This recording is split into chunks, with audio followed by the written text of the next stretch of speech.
जयशंकर की श्रावण मास का पावन मास चल रहा है। इसमें भगवान शंकर की आराधना करने से मनुष्य को मुक्ति और भुक्ति दोनों की प्राप्ति होती है। भगवान शंकर का ज्योतिर्लिंग इस धराधाम पर सबसे पहले सौराष्ट्र सोमनाथम च श्रीशैले मल्लिकार्जुन ओंकारम ममलेश्वरम उज्जैन्यम महाकालम।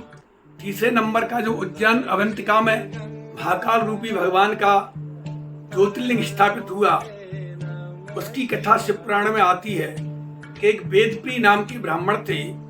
उनके 4 पुत्र थे। चारों पुत्र भी भगवान के शिव भक्त थे, वेदाध्ययन करते थे, भगवान की आराधना करते थे। उसी समय रत्न नाम के एक पर्वत पर दूषण नाम का एक बहुत बड़ा दैत्य रहता था, और उस दैत्य ने चारों तरफ से अपने सभी सेवकों से आज्ञा दे दी, जो भी ब्राह्मण भगवान का वेदाध्ययन करते मिले, भगवान शंकर की पूजा करें, भगवान की आराधना करें, उन सभी को नष्ट कर दिया जाए। ये चारों वेदप्रिय ब्राह्मण बालक भगवान की आराधना करते थे, उपासना करते थे। और एक दिन उस दूषण नाम के दैत्य के परिकरों ने अवंतिका पर, उज्जैन पर आक्रमण कर दिया, परंतु भगवान की भक्ति के कारण से वो विचलित नहीं हुए। सभी ब्राह्मणों में हाहाकार मच गया और उनसे आकर की भगवान से हमारी रक्षा करो। तब भगवान शंकर ने एक गड्ढे में स्थापित होकर के बड़ी जोर से हुंकार दी और दूषण नाम के दैत्य का, उसके परिकरों का वध करके भगवान ने प्रसन्नता से उनको दर्शन दिए। सभी ब्राह्मणों की भक्ति को देख करके भगवान शंकर प्रसन्न हुए और कहा, वरदान मांगो। तो सभी ब्राह्मणों ने भगवान से वरदान मांगा कि हे प्रभु, आप अंश रूप में यही विराजमान हो जाएं। और उसी कारण से वेदप्रिय ब्राह्मणों के बालक के द्वारा भगवान का अवंतिका में ज्योतिर्लिंग स्थापित हो गया। इसी में एक छोटी सी कथा और आती है। उज्जैन के एक राजा चंद्रसेन थे, वो भी भगवान शंकर के बड़े ही प्रिय भक्त थे, हर समय भगवान की आराधना करते थे। उनकी शिव भक्ति को देख करके सभी राजाओं ने चारों तरफ से अवंतिका उज्जैन पर आक्रमण कर दिया। आक्रमण करने के उपरांत में जब उन्होंने शिव भक्ति की आराधना की, शिव की शरण ली, तो एक गोप बालक उनकी पूजा को देख करके बड़ा प्रसन्न हुआ और उसने उसी आकार के एक शिवलिंग को लेकर के भगवान की आराधना करना प्रारंभ कर दिया। परंतु उसकी माता ने उस शिवलिंग को उठा करके फेंक दिया और बालक मूर्छित हो गया। और जब उसने देखा कि चारों तरफ बड़ा दिव्य भगवान का एक मंदिर है, सिंहासन है, रत्नजट भगवान के आभूषण है, ऐसे उनको देख करके बड़ा प्रसन्न हुआ और उसकी माता ने भगवान के दर्शन किए। ये चर्चा पूरी अवंतिका में चारों तरफ फैल गई। छोटे से बालक ने भगवान के दर्शन किए।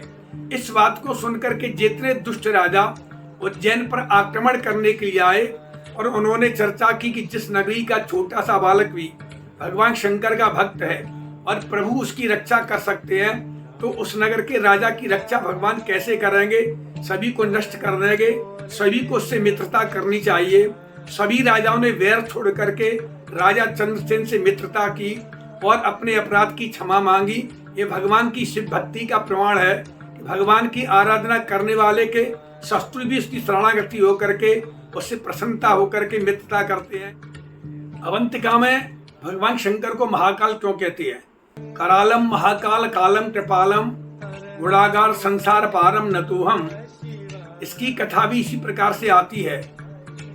अयोध्या में एक भगवान के ऐसे शिष्य थे, भगवान के भक्त भी थे, शूद्र जाति में उनका अवतरण हुआ था और वो अवंतिका में आकर के भगवान शंकर के मंदिर में आराधना कर रहे थे।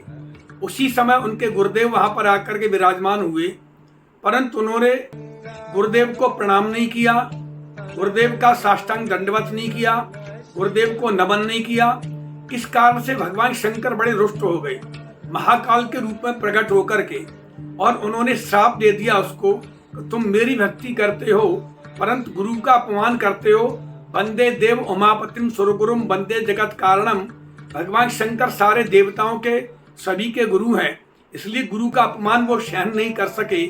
तब उन्होंने उस बालक को अपना अपमान न सहने के कारण से, बल्कि गुरु का अपमान करने के कारण से श्राप दे दिया कि तुम 1000 वर्षों तक 1000 जन्म लोगे और जन्म लेते ही तुम्हारी मृत्यु हो जाएगी, फिर तुम्हारा जन्म होगा। इस अपराध को देख करके उनके गुरुदेव थे वो बड़े ही क्षुब्ध हुए और उनको कष्ट हुआ कि मेरे इस शिष्य का इतना बड़ा अपमान भगवान ने करने के बाद में भी इसको श्राप दे दिया है। तब उन्होंने रामचरितमानस में जो नमामि समीशान निर्वाण रूपम विभुम व्यापकम ब्रह्म वेद स्वरूपम निजम निर्गुणम निर्विकल्पम निरीहम चिदाकाश माकाश वासम भजेयम, वेद तत्व की जो स्तुति है उनके मुखारबंद से निकली और भगवान महाकाल प्रकट हो गए। प्रसन्न होकर के कहा वरदान मांगो। तब गुरुदेव ने वरदान कहा कि ये जो मेरा शिष्य है अहंकार के कारण से जिसने मेरा अपमान किया है, आपकी भक्ति करते हुए आप इसको जीवन मुक्त होने के लिए उपाय बता दें कि इसको जन्म और मरण के समय कोई कष्ट नहीं हो। तब भगवान शंकर ने इस करालम महाकाल कालम कृपालम की स्तुति को सुन करके और वरदान दे दिया कि इसको 1000 जन्म तो लेने पड़ेंगे, पर उन जन्मों में मृत्यु और जन्म लेने का कष्ट इसको अधिक प्राप्त नहीं होगा। अंत में वही काकभूषणी बने। जय शंकर की। अगर हमारी वीडियो आपको पसंद आती है तो वीडियो को लाइक करें, शेयर करें और कमेंट में जय श्री राधे लिखकर अपने मित्रों के संग शेयर करना ना भूलें। हमारे YouTube चैनल को सब्सक्राइब करें। जय श्री राधे।